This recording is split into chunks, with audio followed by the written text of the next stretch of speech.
This is your place for all things Detroit Red Wings and all things Chicago Blackhawks. With your hosts, Jordan Linscott, David Barnhouse, Nick LePage, and Tim Stompanato. This is the Stick Blade Podcast.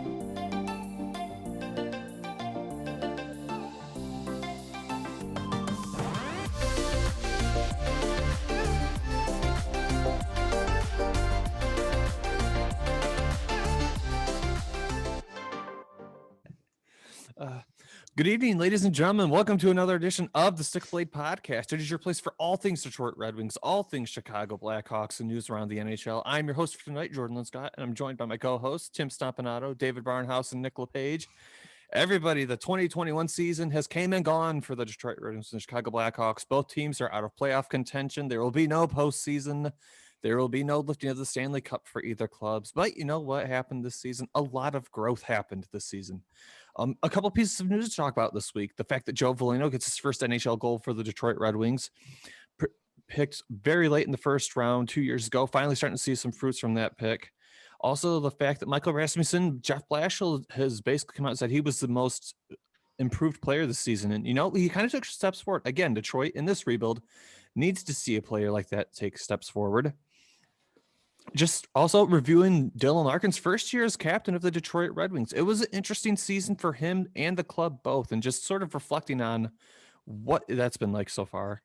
Also, the fact that, you know, the Wings have a lot of UFAs coming up this offseason, and just sort of talking about who we want to see back and who we think, you know, maybe they can move on to somewhere else and maybe go get a paycheck elsewhere.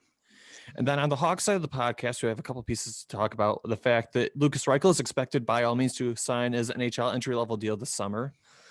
The fact that Mackenzie Entwistle gets his first NHL goal, a big milestone for him, as it is any player whenever they make their NHL debut. The fact that Alec Regula makes his own NHL debut, for that matter, with the Chicago Blackhawks, a player who, funny enough, they picked up from Detroit via a trade last season, and they're kind of starting to see something come from it. And then also the sign-in of Jakub Galvas to a 2-year deal, playing defenseman for them. So that's sort of the team news this week. And the league's front, we have a couple pieces to talk about. The firestorm that is the New York Rangers, organizationally speaking, on the ice speaking, just a lot to go over with that whole situation for that matter.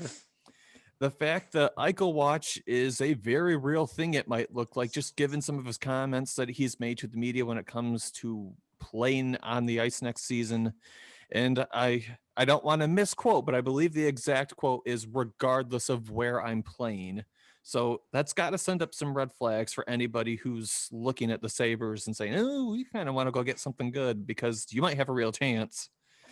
And then also Connor McDavid hits the 100-point mark for this season. That is a huge accomplishment given how short the season is.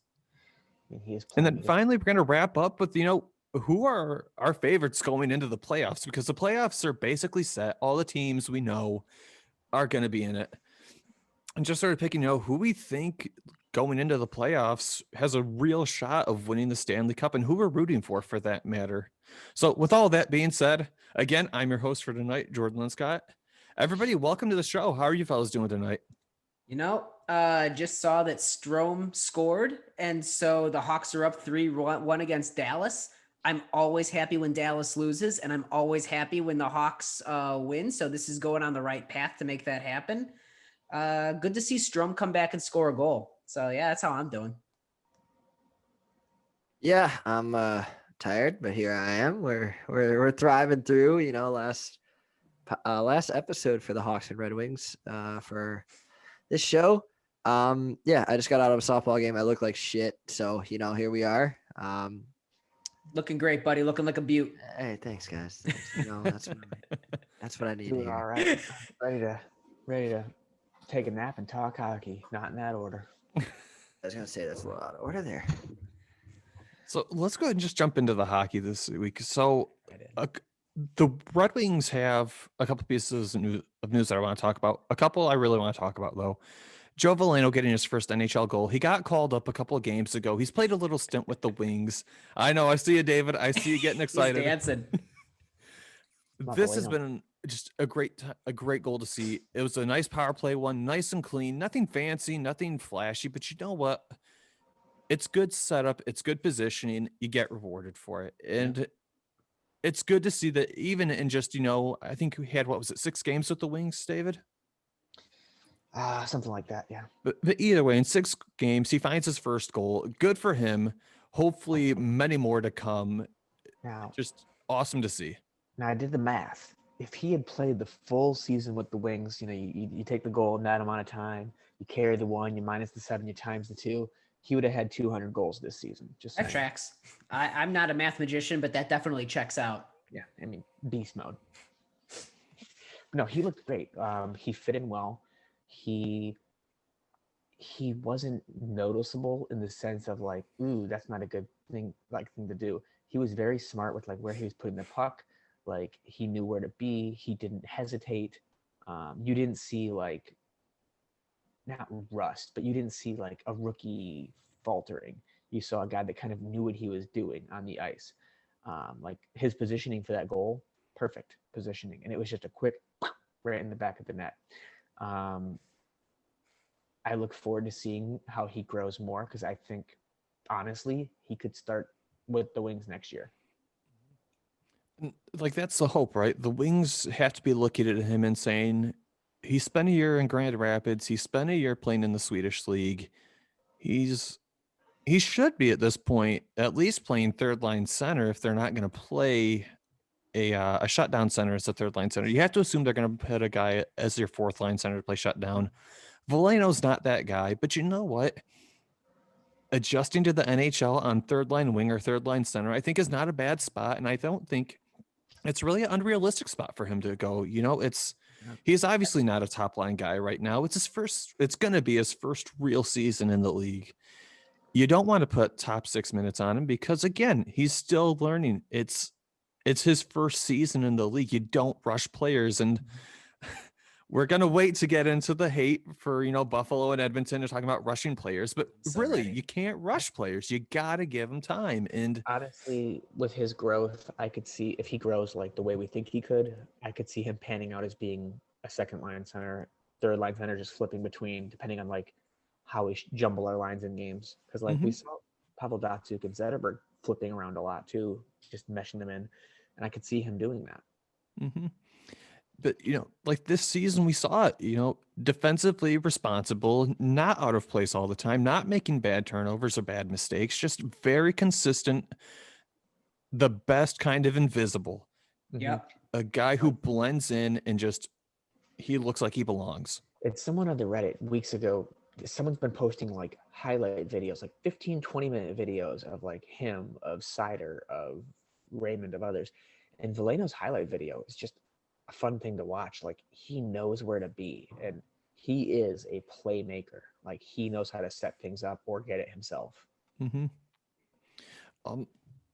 Speaking of young players for the Wings, Michael Rasmussen, Jeff Blashill basically claimed that he was the most improved player this season for the Wings. You know what? I got to agree with him. Rasmussen came into this season and he really took the bull by the horns and he became Detroit's, big centerman. It was weird because the Wings, the year they drafted him, could not send him to Grand Rapids. He was forced into the NHL. He did not look good his first season. Went to Grand Rapids, learned a lot, and then he came back this season, and now he's really starting to take steps forward. Yeah, he looks really good, and like he's a big centerman. And I think if he can get his puck handling and shooting down, and he can just be a big presence, like he can win faceoffs. He could be a guy you plant in front of the goal to kind of block the goalie. Like he could do a lot of things for us. And I'm excited because if he develops and if Veleno develops, our center depth would be very nice. Yeah, I mean, he's kind of one of those guys that became a regular on our show. We mentioned Michael Rasmussen quite a bit throughout this past season. And, it's like we said, it's all about depth. I mean, there's one episode where we just talked about depth. But, like, that's what he is. And he's a big body center. And, he really has come into his own. And, I know Detroit fans are I shouldn't even say indifferent. We know how they feel about Jeff Blashill, but still, to get high praise from your coach, it's a big deal. And, to see those kind of strides from Michael Rasmussen, it's something you need to see. And we talked about tempering your expectations for a guy like Michael Rasmussen, but still, if he could be your third line center going forward, it's pretty good third line center to have. Well, that's exactly it. We've talked about progress isn't linear. And Jordan, you hit a great point where he went down to Grand Rapids, spent the year there, and he came back. And we've seen that progress this year. We've seen him honing his skill sets, shoring up some deficiencies, and really starting to shine where his skill set and toolkits are. If you're able to have Veleno develop, and have Rasmussen continue to develop, suddenly you're able to do some combinations of, okay, who do we want as that second line center? Do we want that, flashier playmaker, the one who's able to like drive play a little bit? Or do we want somebody like Rasmussen, a big bodied, strong center who can drive play? Would maybe Rasmussen with some high skilled wings be a phenomenal second line? Maybe. Or would Joe Veleno with somebody that can make space for him, having those combinations and having that depth, the ability to change things up like that, that's what allows a team to put their people in the best position to shine. So I'm thrilled for Rasmussen. And that's what it's all about. It's about that depth, because if we have that depth with a Fabry, with a Veleno, with a Rasmussen, Yep. It could just be a matchup thing. It could be, okay, who does this team have? Who can we match them up against? Well, you can have Rasmussen go up and bully someone on a second line or a third line, and then have the other guys move around. Like there doesn't have to be a definitive 2C. It could be 2C by committee. Like, who's going to be the guy this time? And you put a Rasmussen with a veteran like Bobby Ryan, if we re-sign him, or a Verana, guys like that will play off of his skills. It'll be fun to see. Yeah, that's where I kind of disagree with you. Just because when we had Max on, we talked about how you do need to have, that stud second line center. Yeah, I get that. Yeah, no, I mean, I'm not going completely against it, because, like you said, you got Joe Veleno, who could play 2 or 3. You got Michael Rasmussen, depending on who you play with, could play 2 or 3. So, like, I want to push back on that just a little bit, because I want to cite the Blackhawks. Now, granted, we had Patrick Kane on the second line, but if you have, who knows, maybe Raymond or maybe Zadina, somebody could develop into a wing that can drive that play and drive that line. And if you've got somebody like, I look at this year with the Hawks, how Suter anchored the first line a lot of the time with Patrick Kane and actually worked pretty decently with him. It wasn't an answer, but if you can have a set or, Jesus, Mike Richard, not Mike Richards, Brad Richards, the other Richards. If you can have a serviceable, stable center that can facilitate the puck to a winger that can drive play, it is possible. It's harder, but it is possible. Yeah, it's just preferred to, like, obviously you want that lockdown second center. I want to clarify. Yeah, you go ahead, David. I'm saying, like, all 3 of those guys could be that definitive 2B. Okay. But what I'm saying is, depending on who we're playing, they could switch it around. Like, see. Yeah, like, kind of matchup. Like, like, you play a physical team, you play someone else on the second line, like Michael Rasmussen's a bigger body. So I see your point, yeah. And Tim, you made a great point too. Like, you have a guy that could carry play as a winger, you throw him on there. So, yeah, I mean, I think the Red Wings are in very good position. You like what you see out of Joe Veleno, out of this short stint that we got out of him.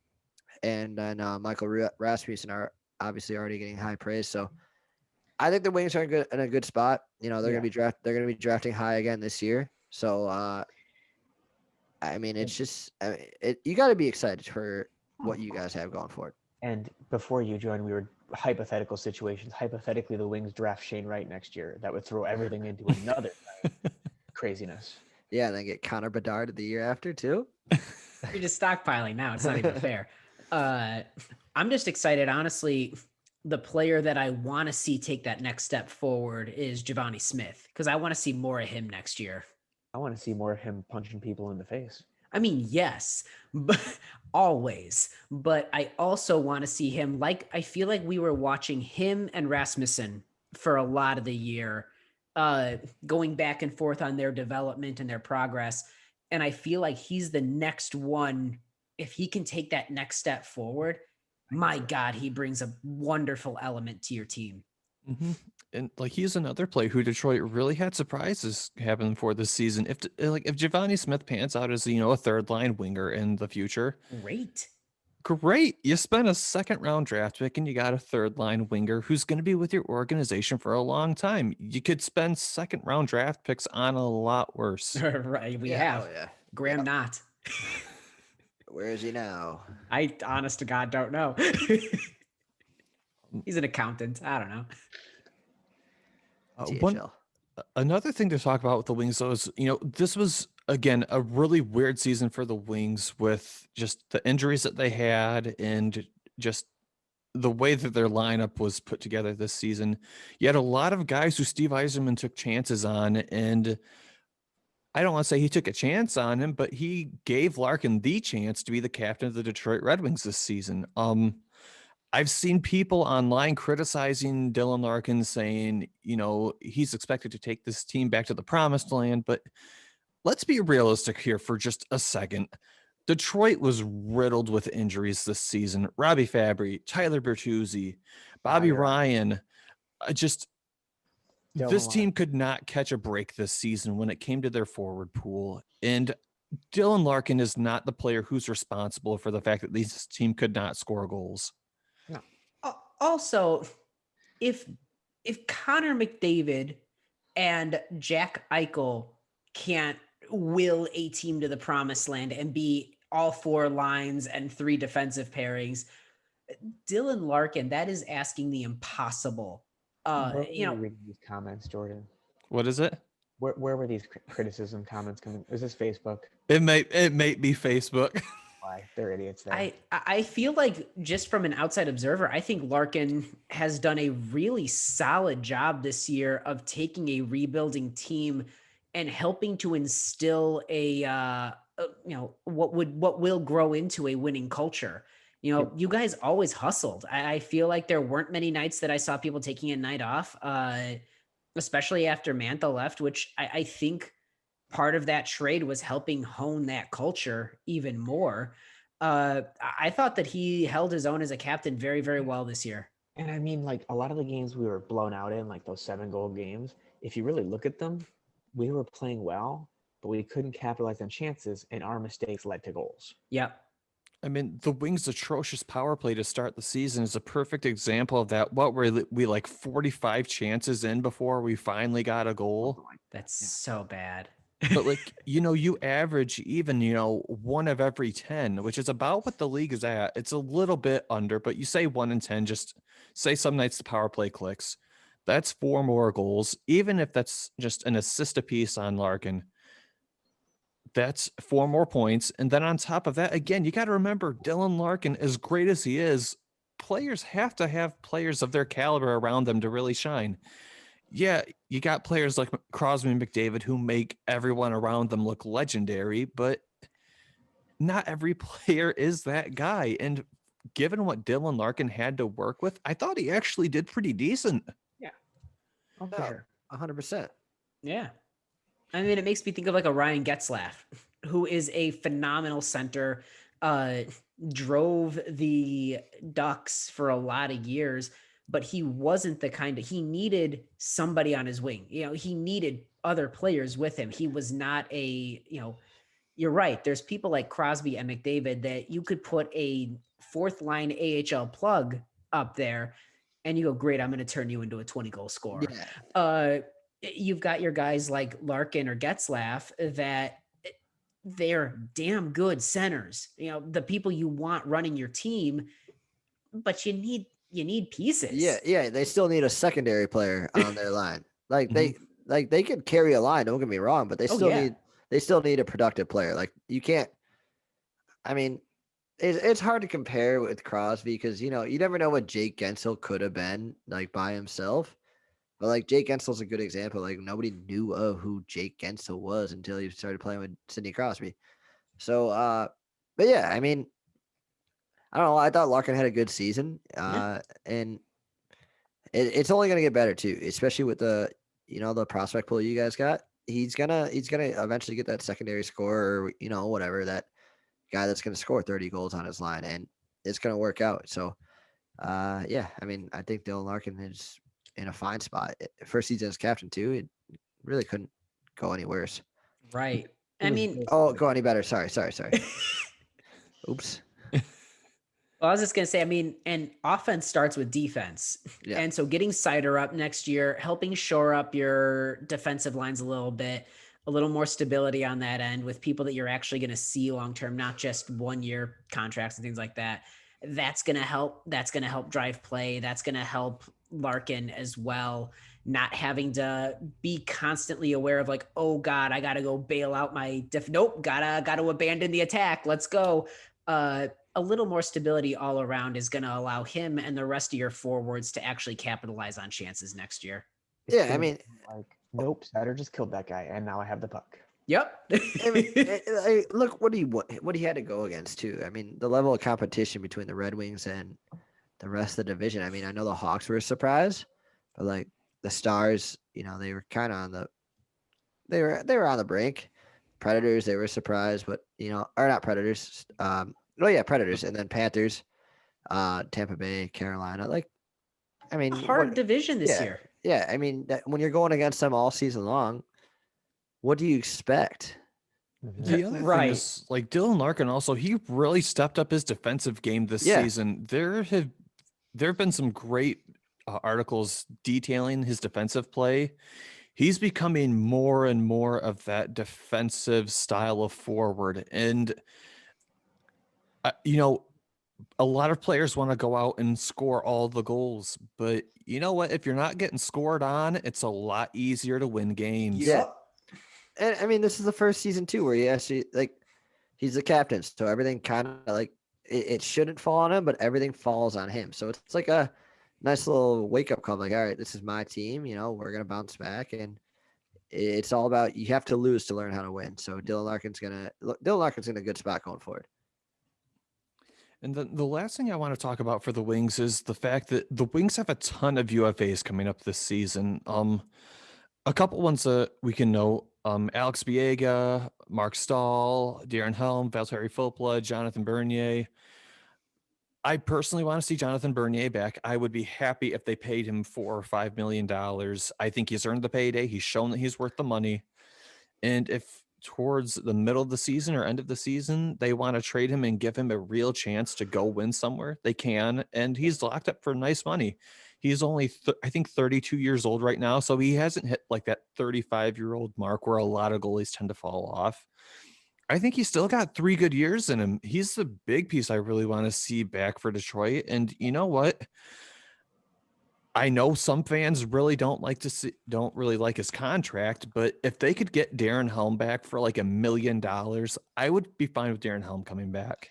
Yeah, I mean, out of the list of names that you went through, Bernier, yeah, Helm. I mean, I like Helm. I mean, he's not the same player he was years ago, but he's a wing, and I'm pulling my Ken Holland card here. Want to keep him around. Another former wing that came back this year that I wouldn't mind seeing on a low deal is Filppula. Filppula filled in well when we had a lot of the injuries, like especially with our centers, with Fabry and with Larkin. I think Filppula would be a piece to keep. And then, Bobby Ryan. Bobby Ryan came to Detroit because of one man, Steve Yzerman. I think he'll stick around as well. I would like to see Bobby Ryan stick around to Detroit for sure. Yeah. I think I think he might be the only one that comes back. I think it's kind of Stevie Y's taking the bull by its horns now. This is you're gonna start seeing the guys that he wants in rather than bringing back guys that Ken Holland inherited, or he inherited from Ken Holland, I should say. Well, he signed Filppula.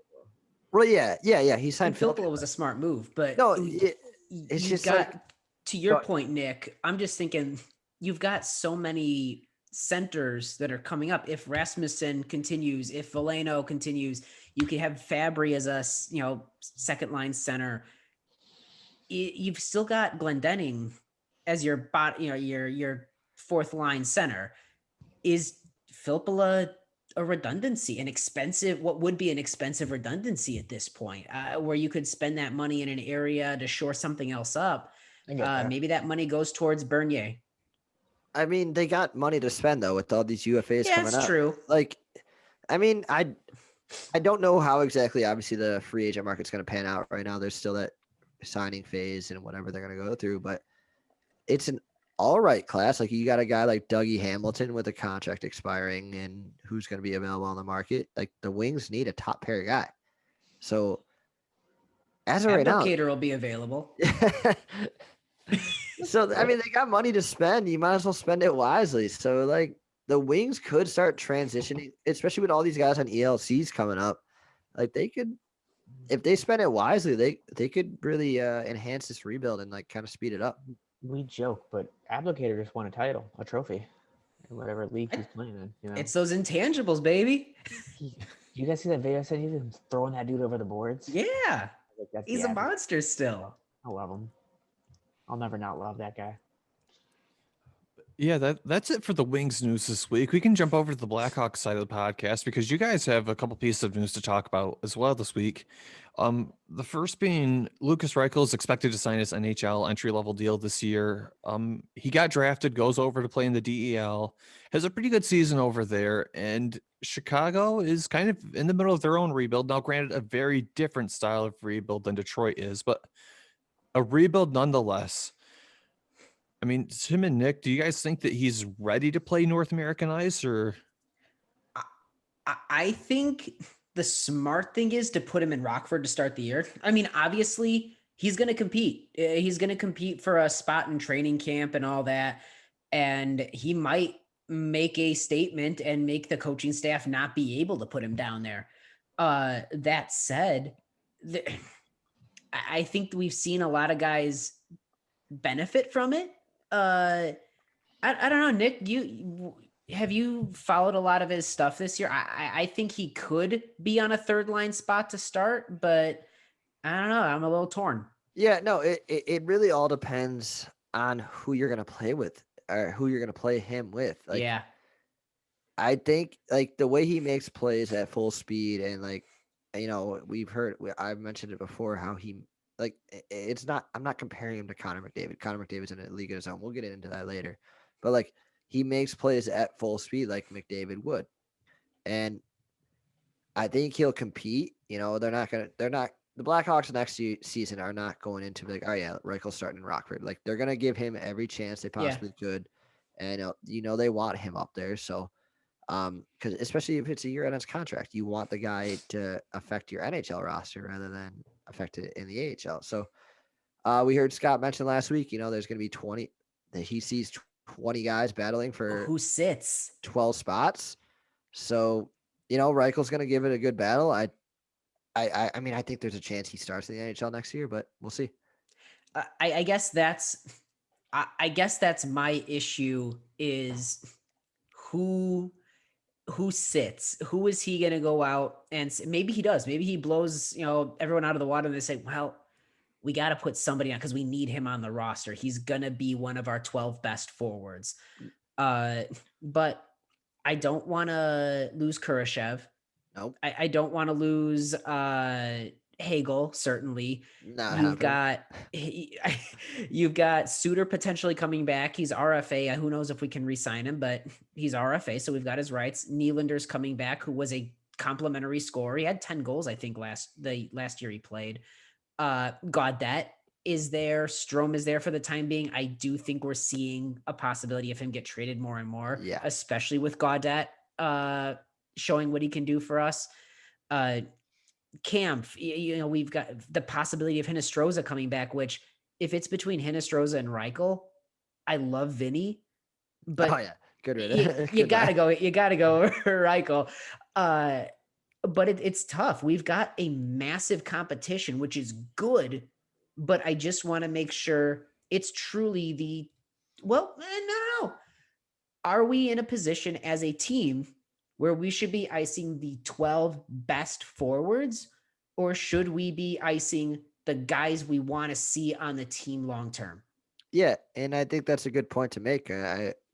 I think Stan and Danny Wirtz are in a really good position right now where, it's no rush. We already came out with the statement like the Rangers did. Again, we'll get into them later. A lot of good that did some Yeah. people. Yeah. Well, I mean, like the Blackhawks came out and said, hey, we're rebuilding. This is where we are. This is what we plan on doing. Uh, maybe they want to take their time on Reichel, get him adjusted to North American ice in the AHL, playing with, we got like the young defenseman that we have coming up. So it really all varies. I mean, does he impress that much? Does he not? Who knows? You don't Yeah. want to buffalo it. It's a storyline I'm excited to follow. Yeah. I mean, like, I'm trying to think about it from like your guys' perspective. You've got quite a few guys this season who were surprises by all means. Yeah. Guys Oh, God, who yeah. just sort of filled in and you formed a cohesive unit. My thing is, if you inject Reichel into your lineup, who is he overtaking? And then also on top of that, you've got, I don't want to say a guy who's not accommodated to the speed, but it's a very different league than the one he's coming from. And Big. I would be curious how bad or how big the growing pains are in that big of a change, because the DEL it is not on par with like the Swedish league or the KHL, for example. And to make that big of a jump is, I think, a big jump. Yeah, you don't want to rush it, especially with the guy that No. you see as a future piece. I mean, you don't want to be like Buffalo. You don't want to be like Edmonton with Yakupov. You want to give these guys a chance to learn and grow, and just throwing them into the fire is not always the best option. Generational people like Connor McDavid, yeah, sure, fits right in. But a young guy like this, give him time to grow. I think. And that's where I think having this competition and the sheer amount of people is going to be good for both the team and Reichel, where they can say, you know what, if we were a little more shallow at the talent pool, we would have really no option but to put him in. If Reichel came in 2 years ago, he'd be in. I Yeah. truly believe I- that. But now you can put a fourth line of Entwistle, Hardman, and Kampf if you wanted to. Mhm. That you can put combinations of. They're going to give Nylander every possible chance next year to jump back. Yeah. I think that there's a lot of room for them to say, hey, we've got other guys that their development is best served in the NHL right now, where your development is best served eating top 6 minutes on the power play and the penalty kill in Rockford. Yep. But I think he's going to fight for it. I think he's going to make it hell for him. I Yeah. think the good thing about having this competition too will show him where he needs to be. He'll be like, yes, I'm a good player, but I get it. I see why they're here and why I'm going to be here for now. If they just threw him in the lineup saying, "Oh, you're it. You're our star now," that would hurt him. But him losing, so to speak, a competition with other players will show him where he needs to grow and develop. No, you guys both make great points too. With the big thing you mentioned was competition. That's and the Hawks are going to have money to spend. That they have a lot of stuff coming up. They're not going to just be like, they're not content with what they have right now. Like, yeah, they've seen impressive signs, but like this is like the team we see this year and like what we have upcoming. It's not it. We're gonna see more. We're gonna see more competition brought in. We're gonna see some veterans brought in, and that's and it makes a good point to like what we've seen out of what the Hawks did. I don't want to go too much into detail, but like maybe that's why we've seen the downfall of the Hawks. Like with what was going on, like the competition kind of staled out. It was just the young guys. So you want Reichel to, have some pressure coming up. Like you want him to work his ass off and earn that spot. Yep.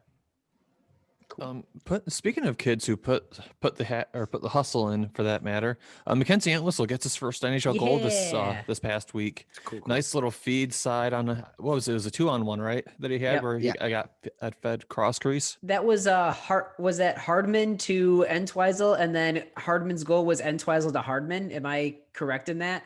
Yeah, I think that's what I remember. Because they each like in different games, and Patrick Kane was the secondary assist on both of them. Yeah. So I think that's what broke down. But yeah, that's kind of a cool thing to see. And again, it's the end of the season. It's kind of a quick, like as a player, it's a good note to end on. Yeah. It's the other thing though, Alec Regula, the player that you guys acquired in the trade from who is it, Brendan Perlini? Yeah, you guys definitely won that trade, but we'll settle for Regula. Hall of Famer Brandon Perlini. He's But- somewhere now. Yeah. But no, he made his NHL debut for you guys this week as well. And was he flashy? Was he some breakout player? Nope. But you know what? Serviceable. He's got a heck of a shot. He's big. Yeah. He's And big. he brings it. He knows his body. The length of his stick check is really impressive. He utilizes his length. He's got a booming shot. I like I know he's like an offensive defenseman, but a like 6 foot something offensive defenseman, I'll take that any day of the week. We've got so many undersized offensive defensemen. This really is a different energy that we're bringing to the table with him. Yeah, so I'm going to kind of tie 2 and 2 with something we have coming up, with Jacob Galvis. Yeah. A lot of the criticism was, the Hawks have too many undersized defensemen, and this is what Alec Regula is here for. Like he's a different specimen. He's something we're not used to. We have Ian Mitchell, Adam Boquist, Nicholas Beaudin, Wyatt Kalanock. Like these guys are all small defensemen, and now we have guys like Regula coming in, and we got guys like Riley Stillman who are new to the team, but like, we're starting to see like a little change. And Alex Vlasic again coming up, so we got a nice balance of undersized defensemen, but like we got bigger defensemen coming up as well. I think you made a really good point about something different. What excites me about Regula is Zadorov, Stillman, and Alex Vlasic are all primarily more defensive defensemen that can chip in a little bit, but they're really defensive defensemen. Whereas, so we've either had big defensive defensemen and little offensive defensemen. Now we've got Regula, who is this big offensive defenseman. And I mean, that's basically, in a lot of ways, that's kind of what Seabrook was. Like his power play shots, like his goal scoring, his like rippers from the point. That was what a lot of Brent Seabrook brought to the table, a big body defenseman that can score, similar to like Bufflin too. If this, if Regula can hone a little bit of that and use his body to get the puck, be hard to be knocked off, and be able to do that, have those offensive instincts, man, that's legitimately exciting, even if he's just a like bottom 4 defenseman. Yeah, I mean, he's an interesting piece, We're gonna see a lot of him next season. I think with what we've seen this year out of the Hawks and what they've got rid of, we're gonna start seeing kind of things. And he's a righty, right? Yeah, he is a righty, which is not the Hawks are, pretty fluent with right-handed shots in their defensive system, but yeah, we're gonna kind of see things unfold. I think next season the defense is kind of shape itself, and we'll see. I mean, I think Regula is he's earning high praise within the organization in a very short time, which is really exciting. Also, Hinostroza just scored. It's 4-2 Dallas now. 4-2 Hawks. Hawks. Yes, 4-2 Hawks. Don't mind me. It's like the opposite of the Red Wings with Brendan Perlini, because I don't think we'll be seeing much of him. I don't even know where he's at. He was honest. a great quote. It seemed like a really interesting guy. Yeah, good dude. Scored in bunches. Yeah, and that's really all I have to say about him. He plays for HC Ambry Piotta. He's a nice Brit. He's a very nice Brit. He And plays the last piece of Hawks news that I have is that they've signed Jakob Galvis to a 2-year deal. The contract is $867.5 per year, so it's a minor contract for a 2-year deal. It's an option. Yeah, at worst, he's going to be, I think he'll be a very good defenseman for Rockford. At best, he earns he competes and earns a cup of coffee in the NHL. I don't see him surpassing Mitchell or Kalnuk or Boquist, but I think it's certainly a possibility. I liked his play this year from what I did follow and just sort of like catching his reels and whatnot. He seems responsible. He seems to have grown a lot, skill wise and physical, like body size wise. I don't know, Nick, have you been able to check out any of his stuff? No, I really can't say that I have. He was a 5th round pick, right? Yeah, he was definitely late rounds. Yeah, I think he was 5th to be. But he's smaller. He's smaller. Yeah, he's another. But he's an option. We've seen guys that kind of came out of nowhere. We didn't expect much of Wyatt Kalynuk, and look at how much he's impressed us. So, or Lucas Carl. He's gone now, but he impressed us a lot, and he got quite the return what he was involved with. So, it doesn't hurt. It doesn't hurt. It's an option. He might be ready a couple of years down the road. We'll see with that, but no, that's really all I have about Jacob. Jakob. I mean, again, I actually right now we've got so many defensemen that are pushing and getting in right at the spot where they're almost or they are ready to be in the NHL. It's not bad to have a Galvis that's maybe 2 years away if he's gonna be. It's just another option. I mean, you can't have too many options. No, frankly. yeah, especially with this young decor, it's going to be fluctuating quite a bit. Do you want to? Sorry, boys, I don't mean to kind of stall things. That article that I sent earlier about what the scouts around the league were saying about the Hawks. Do we want to get in that, or do we want to get in that at the next episode? I think we can get into that next episode because it'll give us something to talk about for a pretty length of time. Yeah. Because I have a lot to say. Yeah, I got a lot of thoughts, but like I kind of want to put those in. Like, let's save those order for the next one. Yeah, sorry, boys. No. You know what? That'll be a teaser for next week's episode. We'll be sort of breaking down our thoughts on where the Wings and the Hawks are at in their rebuilds right now. Yeah, there's gonna be some spicy takes. Ooh, are we gonna go out for food? Spicy food? Yes. The rest of the league has quite a bit of news itself, though. Boys, are you ready to talk about the Rangers activating Battle Royale mode? All right. So for anyone who hasn't been paying attention to what was going on with the New York Rangers, this is the situation. The New York Rangers were playing against the Washington Capitals. The game is going fine. And all of a sudden, Tom Wilson decides that there's a player on the ground. I need to cross-check him on the neck into the ice. Somebody comes up from behind him, puts him in what looks like a chokehold from behind. Wilson, I think it was Ryan Strome knocked I've watched this a couple times because full disclosure, the Rangers are my Eastern Conference team. Huge Rangers fan, love them. What it basically appeared as I've watched this so many times, Pavel Buchnevich of the Rangers is face down on the ground, and Tom Wilson says, "Oh, well, this is such a sweet treat," and he just punches him in the back, basically back of the neck. Ryan Strome, Dylan Strome's older brother, dives, knocks him off, wrestles him to the ground. I think it was Dowd comes in for the Capitals, gets onto him. Wilson comes back up, ready for more, and goes back to Buchnevich. At this point, Artemi Panarin, smaller, skilled, superstar, slides on over. He gets onto. Now people are saying Panarin jumped on his back like a koala. If you watch it, it appears more that Wilson is down. He comes over, Panarin wraps him around to get him off of Buchnevich.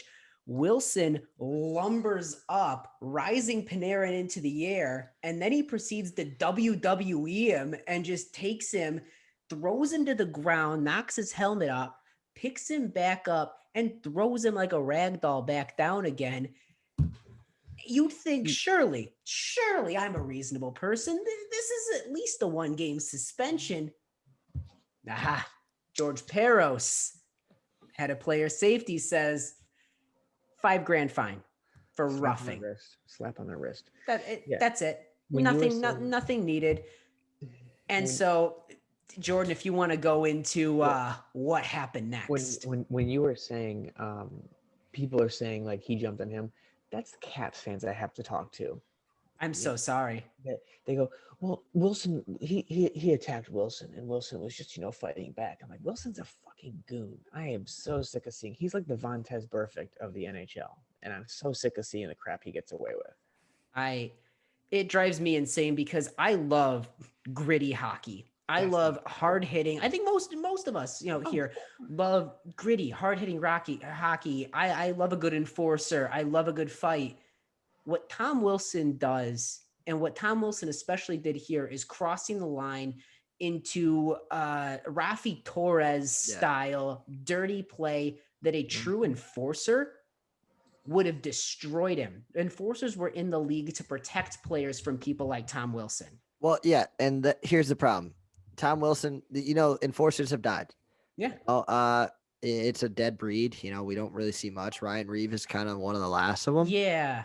But all right, so Tom Wilson's one of those players. Yes, he goes over the boundary. He goes above and beyond. He's Andrew Shaw, but plus more of a dickhead. Sorry, that's a terrible way to phrase it, but like he's skilled. Tom Wilson's very skilled. Yes, 100%. Yeah, and he shouldn't go over the boundaries like slamming Artemi Panarin or what happened with Buchnevich. It's just but to all the people saying kick him out of the league, like I'm certainly not there. No, it's just I don't know. It's just dumb. Like I mean, he needs he needs to be suspended. Okay, I'm going to put it this analogy. Games. He needs to be suspended more than 5 games. Like 20 games is fine. 20. This would be like me as a teacher, and I see a student trying to stab another student with scissors, and I grab the scissors and I go, "No, Billy, you don't do that. Don't do it again." Don't do it again, Billy." No. Billy's gonna stab that kid. That kid's getting stabbed. Yeah. And I look at it, Rafi Torres was a very skilled player. He did not have to be the type of Matt Cook. Yeah, Matt Cook is another one. Yeah. That's what frustrates me with Tom Wilson. He could be like my ideal type of hockey player, that hard-hitting, gritty power forward that scores goals and you don't want to touch him. But he consistently, his wires get crossed and he takes it too far. Yep. So you take it to the next night, which there's the Rangers then play the Capitals again.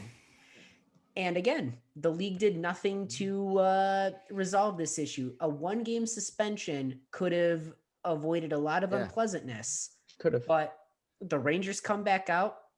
You see the 2 lines line up. Tom Wilson's not even on the ice to start the game.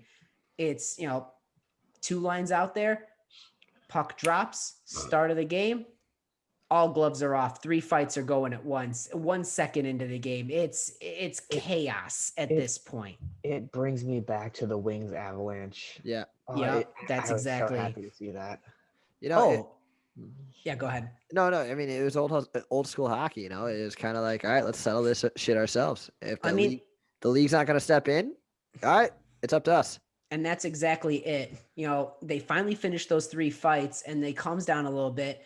Tom Wilson's first shift on the ice. The minute he gets the puck, you see Brendan Smith zoom in, and boom, there 51 it goes. seconds in. 51 seconds in. Good old Brendan Smith. He just won the player's player, the good guy award for the team. Whatever the Rangers give out their awards for the year.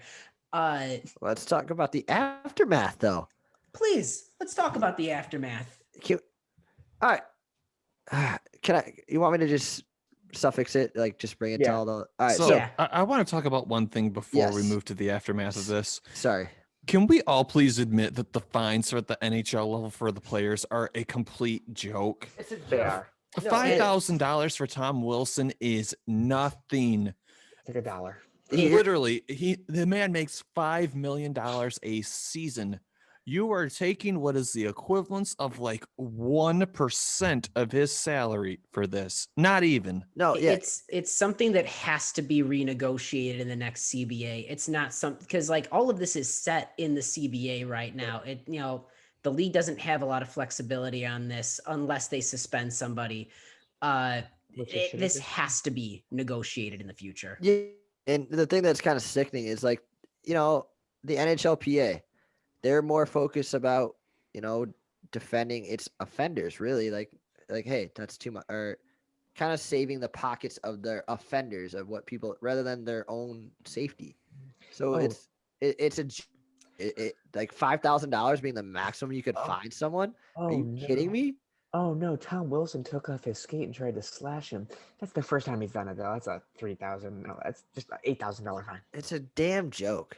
Yeah, it's one of the few times that I will ever sort of say that the union didn't represent its players in their best interests at heart in that moment. They're protecting scumbag. I mean, yeah, they're protecting scumbags rather than protecting scumbag play. You know, Yeah. even if it's a good person, good player, it's a scumbag move. Yeah, like, oh man, and then, sorry, go ahead, Jordan.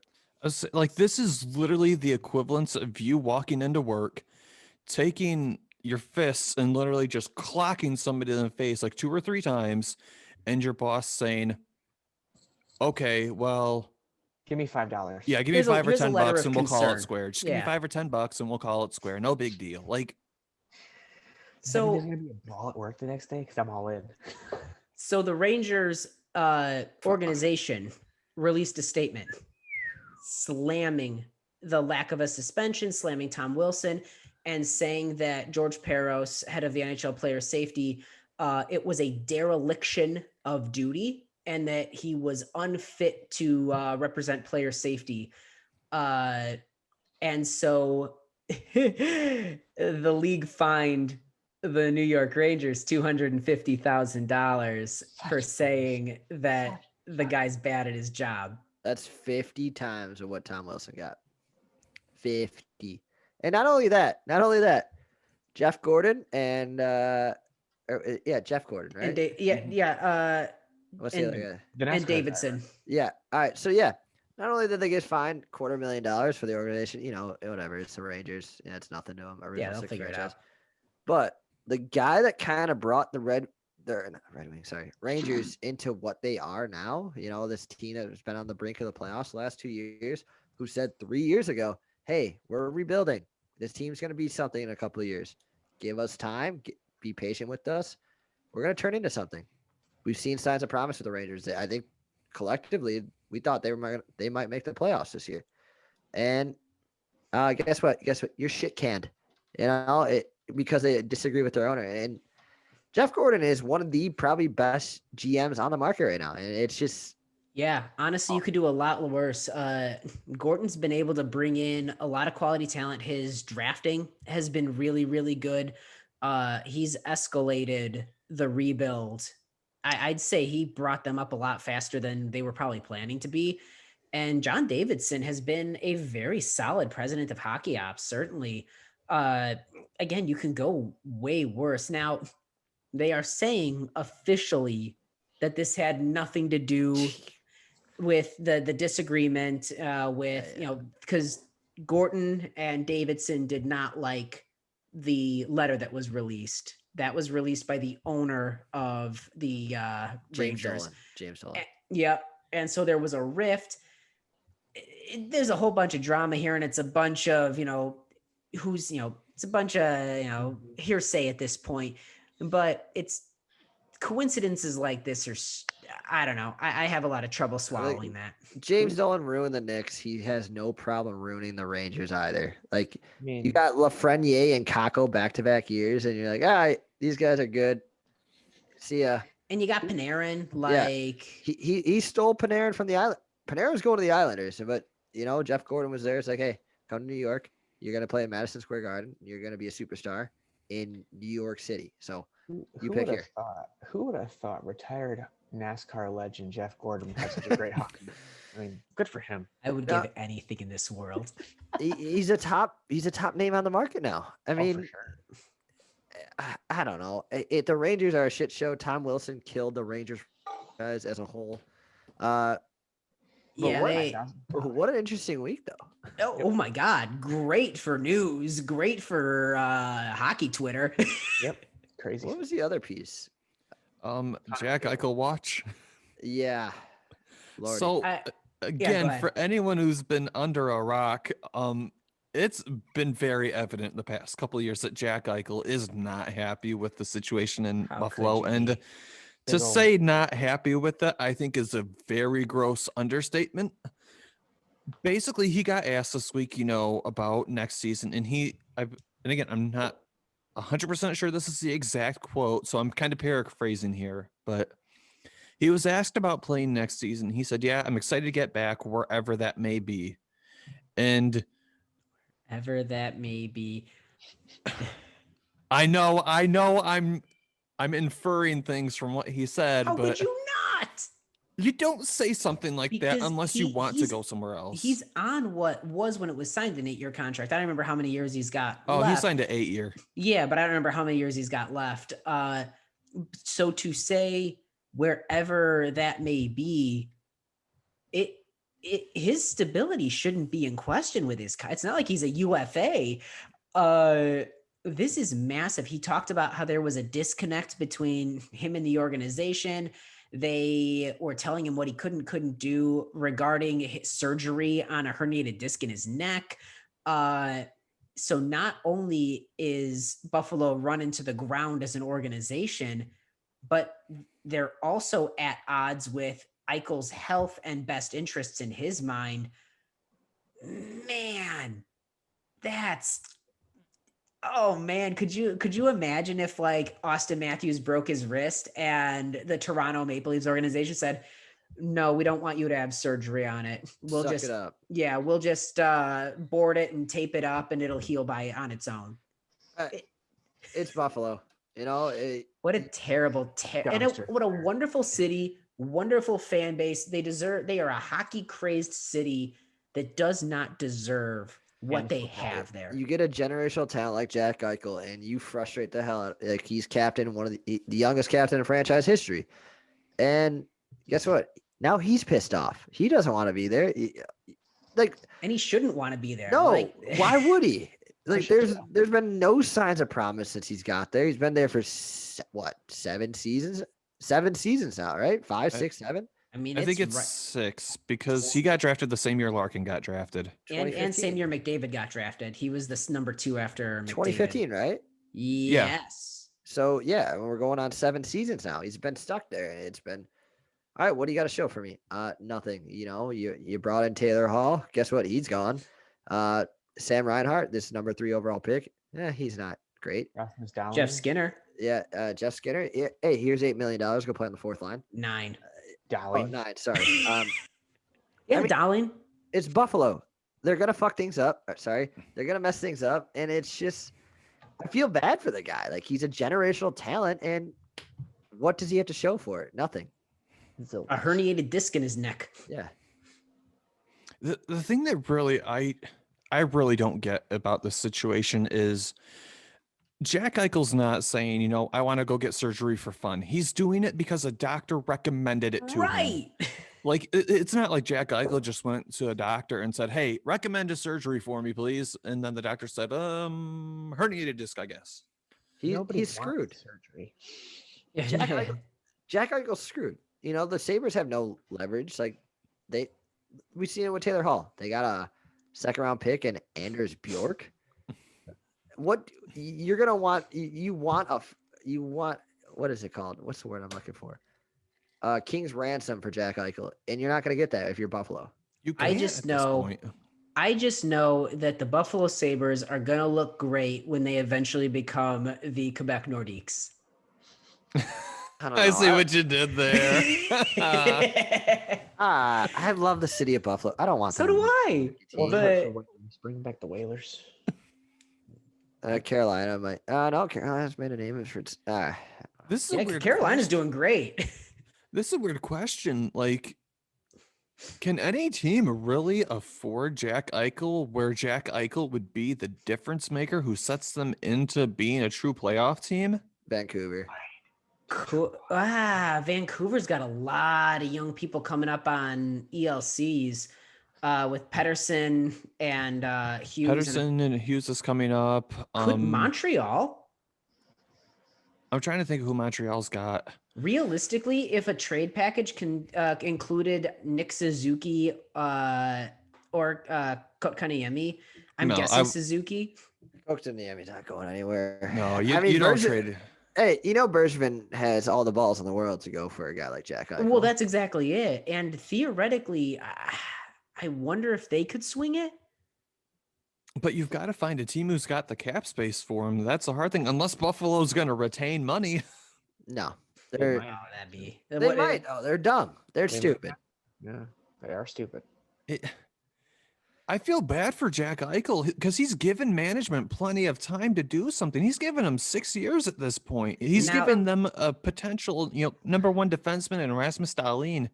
Management has done shit all with every chance that Jack Eichel's given them. He voiced his frustration before the season, and he stuck it out. And again, nothing to show for it. Could Arizona afford him? But does Arizona want to fork out the actual dollars? Because we know that Here's the thing, though. With losing, they don't have a first round pick this year. Yeah, they don't have. They I don't think didn't they have the a second round pick last year. They don't have a legitimate first line center. They barely have a legitimate second line center, in my mind.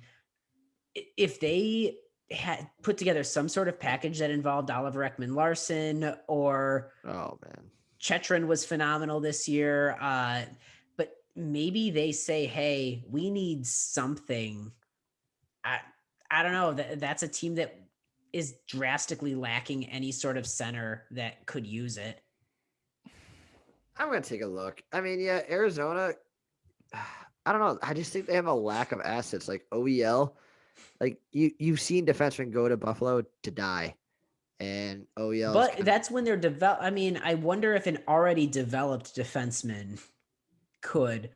I used to say Carolina was where I wanted Jack Eichel to go, but I don't think he'd fit in Carolina anymore.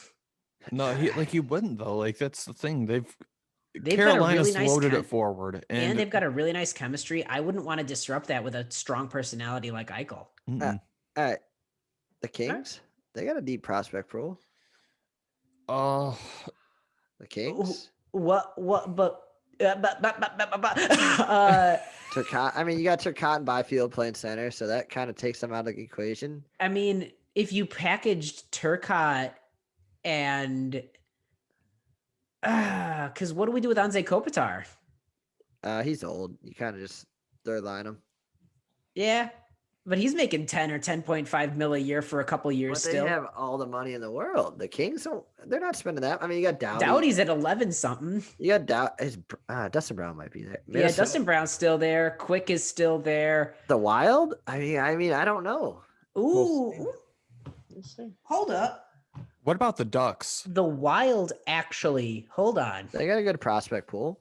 You put him on a first line with Kaprizov? Zuccarello and Kaprizov. I could play this game. Well, actually, timeout. I don't want that. Why do I don't want him. I don't want him in the Central. Yeah, Nick, wait. how dare you? Why would you put that? Anyways, The Ducks. The Ducks. Yeah. Ducks fly forever. Quack, quack, quack, quack. Great. Him and Zegras, have fun. Yes.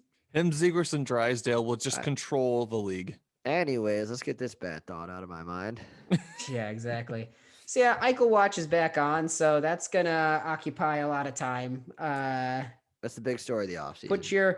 Put your bets in now for the pool on where Eichel ends up going. This could be the fucking Wild. Yeah. Now you put that out there.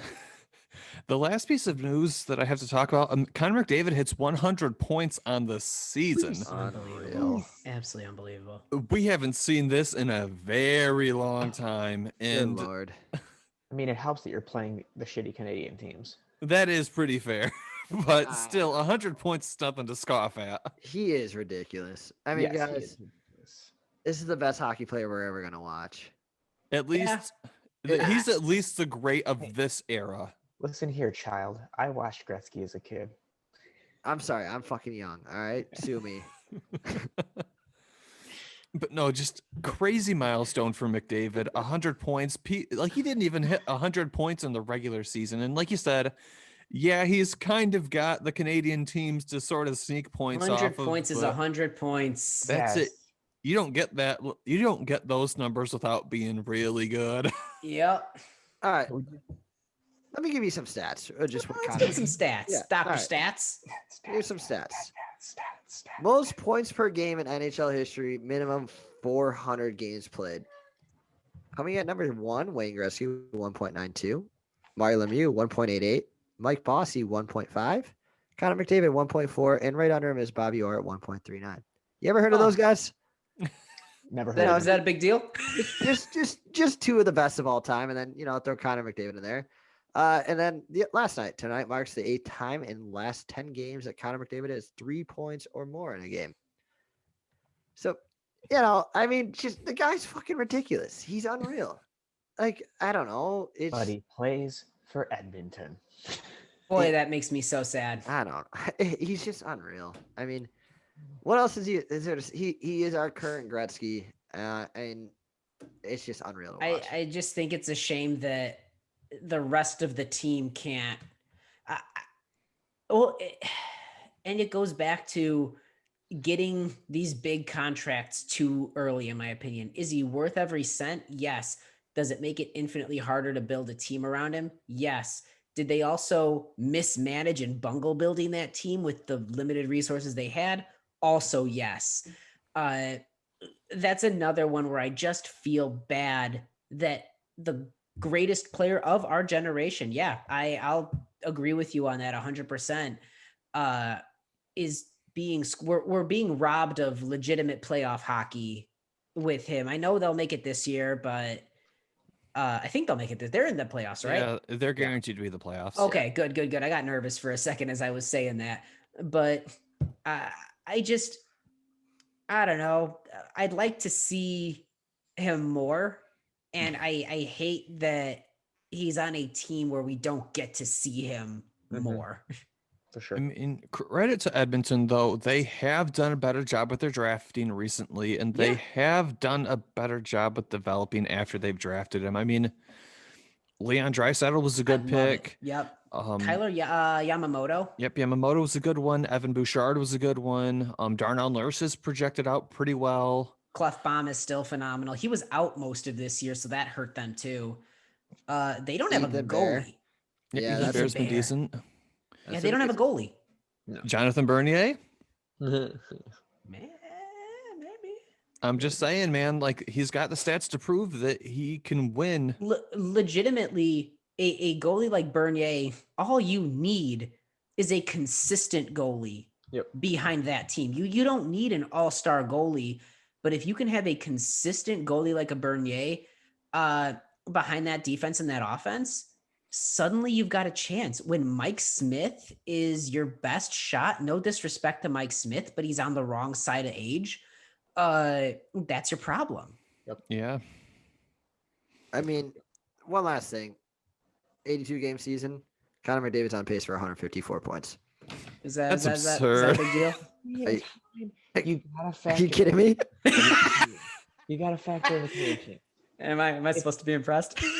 If the North Division wasn't a thing and they were all split up like they were supposed to be, yes, he'd probably be hitting 100. He's not hitting 154 if he's playing Tampa's, if he's playing Pittsburgh, if he's playing I don't know. Boston.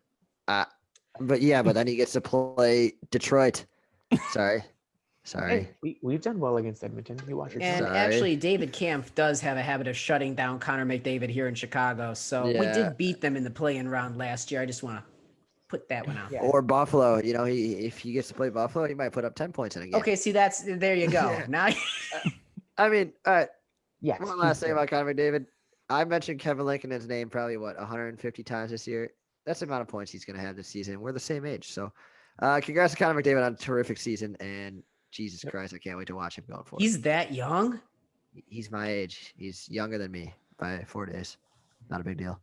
Fuck, I Boy, forgot. here we are. No wonder you don't know who Gretzky is. All right. I'm Marcus Kruger's age, so I'll tell you what that is. Do your hunting and math. Stop age shaming me, would you, David? Jesus. I'll be dead in 3 years. Don't worry. Me too. How old I am. But that's it for the league news. We can do our flashback segment. Oh, of yeah, the we still got episode. that. Flashback. It's gonna be me and Jordan, and then a couple of ghosts. So Weekend at Bernie's, baby. This was the last week of the NHL schedule for the Wings and the Hawks because neither team made the postseason. We were pretty sure of that going into this season. Neither the Wings nor the Hawks were playoff teams, Definitely. and the Hawks admittedly had a lot more hope than the Wings did. It was fun. Neither team made it, and you know what? Their last week was this week. The Hawks are playing their last game of the season tonight. Is it over? No. Well, it's going to overtime because it's 4-4. No. So the Wings game this week, or Wings games this week, they played the Columbus Blue Jackets twice. They had a 5-2 win, and then they had a 5-4 overtime loss. The 5-2 win was a juicy one. I liked it. The 5-4 overtime loss, aside from the overtime, and it's not because they lost, just aside from the overtime looking ugly, that game was a beautiful and such a fun game to watch. It was so fun. It was so fun. Both games are fun to watch. Like, yeah, we lost in overtime, but who gives a damn? It didn't matter. But seeing us just going back and forth, and then the 5-2 win, like, we just utterly destroyed them. So I loved our 5v5 in the last game of the season. The overtime was it was atrocious. The turnover by Gustav Lindstrom and the turnover by Svechnikov really kind of set the pace for the overtime, which I did not like. I thought Detroit was constantly on defense during overtime. But you know what? Philip Zadina, he looked real good. Good. I love Phillips. He is great. I can't wait to see him continue to grow. Like, I hate the people on Facebook, like you've talked about, that are like, oh, he should be a world record right now. I'm like, he's growing, dude. He's not even in his prime yet. Once he's in his prime, he's going to be filling those nets. And like, he's worked on his two-way game like Dylan Larkin has. Everyone labeled him a scorer, but you know what? He's going to be, by all accounts, it looks like more of a two-way passer who can shoot from the slot. And I still like him. He's still a very smart player. He showed that these past two games. I mean, case in point, watch I think it was during the second period of the last game, he had this crazy good rush where he went through four guys, and he knows how to use the puck with the ice to break through defenders already. Jordan, we've seen this in the beginning of the season where he had the no-look pass for the goal in the beginning of the season. Like, he has shown immense growth, and the sky's the limit. And like, the thing is, like, I know people want to see Zadina score goals. I want to see it too, but again, you got to remember something. Players, yes, they can be good on their own, but they're also a product of the players around them. And Zadina didn't have Larkin centering him. He didn't have a franchise level centerman centering him. He's got guys like Filppula, Rasmussen centering him, who are not terrible centers, but they're not true playmakers. They're guys who are these like two-way serviceable players in the league. So Zadina's got to do a lot of work himself. And you know what? He's still really young. He's 21. You got to have some patience. Sky's the limit. Breaking news, game over. Yeah. Yeah, and just like that, there goes the Hawks season. Hawks losing overtime 5-4, and that's a wrap. Like, look, yes, we lost 5-4, but I want to acknowledge shots on goal. The Stars had 50 shots on goal. Oh, classic Red Wings. The Blackhawks had 23. Classic Red Wings. Yep, Colin Delia, God bless him, made 45 saves. Any other day, that's the biggest, that's phenomenal. You win the game if you make 45 saves. Yep. Well, we had a lot of fun, folks. Tim and Nick, you guys taking me through the Hawks week this week, because you guys had your final week of the season now this week, or this end of the season week this week as well. Yep. Yeah. I mean, we took one from we took it, one from Dallas, so I'm happy. It's kind of it's weird, boys. Like, this year, like, it went by so fast, and now here we are. Like, it kind of, like, tonight wrapped it all up for our season. We had a lot of laughs. We made a lot of memories. We had a lot of little victories. All the friends we made along the way. I mean, maybe the playoffs were in us the whole time, and it was just the adventure that got us there. I'm just waiting for Tom Wilson to pop out of that closet behind you and just. I'm just gonna sock to the back of the head. There I am. but no, realistically, like we held our own against Dallas. Yeah. And if you think about it, Keith wasn't in this game because he took a linesman's knee to the face and got a concussion. Which that's just the epitome of our season. This year we have been ridiculously unlucky with losing a defenseman in a game. We might have led the league in the amount of games where we were down to five or four defensemen. So I'm thrilled that we took one from Dallas. I'm thrilled that we took it to overtime tonight. I'm glad Delia got a win. If I was to take one super, super positive, I'm glad that Lankinen got a win with fans in the United Center. You could just see him out there as the star of the game, just basking in a little bit. This childlike smile on his face. That was good. Yeah, it showed, Lankinen, he deserves it for what he really kind of did for this team this season. I was glad to see him get a win in front of fans. Yeah. His quote was like, this is the first time I get to truly experience what Blackhawks fans are like. So it was awesome to see that. He was kind of cherishing the moment, soaking it all in. It shows he belongs to. Like he may not be our 1A going forward. He's gonna be part of the team. And shit. Here it is. Like this is it. Yeah. Year's over. We hope you enjoyed your stay. It's what's that song by the Killers? It's good to have you, Mr. with us. Brightside. No. Going on. It's good to have you with us. I don't know. I don't listen to the Killers. But no, I mean, you gotta be impressed. You gotta be impressed with what we had. Oh my God! In the grand scheme, this year was phenomenal. It was exciting to watch the Blackhawks. Even near the end of the season, still we were in it. Like there was still hope late into the season. This was an infinitely more exciting, more rewarding season than any of us thought we were going to have with the Hawks. Yeah, we talked earlier. We both expected us to be fighting not for the division, but for the bottom two spots in the league. And you guys went into the season with Taves out, with Doc injured, with everything else. Nylander, no goalie, no definitive goalie. You guys were expecting nothing, and you were pleasantly surprised. We just, I think, what was it? 10 rookies made their NHL debut. And that's such a misleading stat because guys like Hagel and Bodin got one game last year.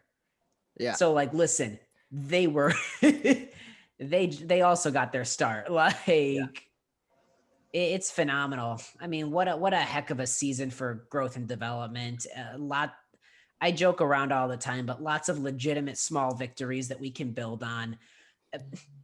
It's at least still exciting and energizing. I look forward to what we do moving forward. Yeah, there's promise. There's promise. I mean, maybe not bright. We got to see if these guys can continue what they showed this year. Talking about us. Sorry, the future's bright. Oh, okay. We have 22 picks in the next two drafts. All right.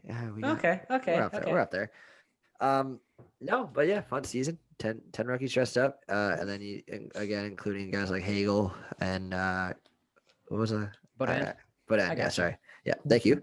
I mean, there was one late development thing I wanted to bring up before we close it out. One thing first, for just to continue with what we're talking about. Oh, sorry. For both teams, the games were fun to watch. Yeah. Like we both. 100%. You guys competed with the defending Stanley Cup champions with your team of kids. And so did you. Yeah, we did. And then we competed with one another. Our games weren't terrible. No. Our rivalry, our 19 rivalry weeks that we had this season. That was a treat, a real legitimate treat. That was fun. Now this is the point of the show where we're just kind of reminiscing about all the fun. I hope you had the time of your life. Yeah. But here's one quote where we might, maybe this is the end of Pat Foley. I guess while we're recording, he said, "Had I been traveling with the team this year, I might have put a bullet in my head." Live on air. Bye. So no, I love Pat Foley. So that was one of Pat Foley's final quotes of the season. I mean, that might make it through. That might make it through. It didn't. Talking about killing yourself? I mean, let's see how Twitter react. Oh boy. I wish I didn't say that. I'm sorry if I offended some folks. Apparently I did, so I apologize. Oh God. And it was about the team's travel restrictions this season. Uh-huh. Yeah, but I love that fully, but you can't be yeah. dropping that on. Yeah, let me just check to jeez. Don't kid. All right. Yeah. Sorry. That I get. Anyways, fun season. Let's not end this our team season on that note. Red Wings showed some promise. Blackhawks showed some promise, and as an episode's titled, there's always next year. It's always next year, boys. There is always next year, but you know what? There is one last thing that we need to do for this show. Shit. You know what, everybody? I want to put a quick disclaimer. The Stick Blade Podcast is not to be held legally responsible for your lost betting money, for your lost friendships, or any other form of currency that you're about to lose the Stanley Cup playoffs based on what we say or think. So with that being said, fellas, the playoffs are set. We know who all is in. We all know who's going to be matching up. We've seen the teams this season. Everybody, who are you guys picking to win it all? I want to start with you, Tim, and we'll just work our way around the Hurricanes. around the square. Okay, the Canes. Ooh. David. You know what? I'm gonna go with a shot in the dark. Colorado. Okay. Joy, you go I first. guess. I'm gonna go out on a limb here. I think Nashville. Yeah. All right. I'm hanging up. Nick wait, has quit the turn on. podcast. Can't hear you guys. Nashville? Yeah. Ah, That's a sin. Nick, cleanse my palate. What do you got? if no, Oh boy, he's couching his no. statements already. if they get past Tampa Bay, the Florida Panthers. Okay. All right. Spencer Knight. I mean, I made a bold prediction of Tim saying Spencer Knight's going to take over and win a Conn Smythe, maybe. I don't know. I mean, he might. But yeah, that's it for the show tonight, everybody. It's been a long one, but again, it's the end of the season. The season's officially over. There are no more games for the Hawks and Wings, unfortunately. No more fun news to talk about, games to reminisce on, players to bash, players to praise. Just the season's over, but that doesn't mean that the show's over. We're going to keep doing stuff during the off season like we've always done. So keeps tuned to the show. There's going to be a show.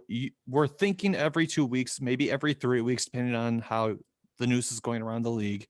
At the end of the day, this is a podcast. It's by fans. It's for fans. So we want to make sure that we are thinking about you guys as well. So we don't want to waste your guys' time watching the show or listening to the show. Playoffs, we're still continuing once a week, right? Yeah, we'll be doing the playoff show, but And in then- terms of like actual Hawks and Wings news. Yeah. Sorry. But that's going to be it for our show. As always, feel free to get in touch with the podcast. Give us a like, a share, a follow, whatever the social media currency of choice is on the platform that you're listening or watching us on.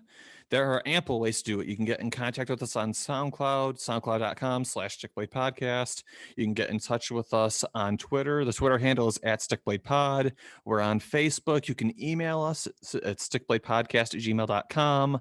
We're on Apple Podcasts as well. I mean, we're even on YouTube for that matter. So just whatever your podcast form is, we're probably on there. So feel free, like I said, to give us a like, a follow, share, whatever the currency is of choice.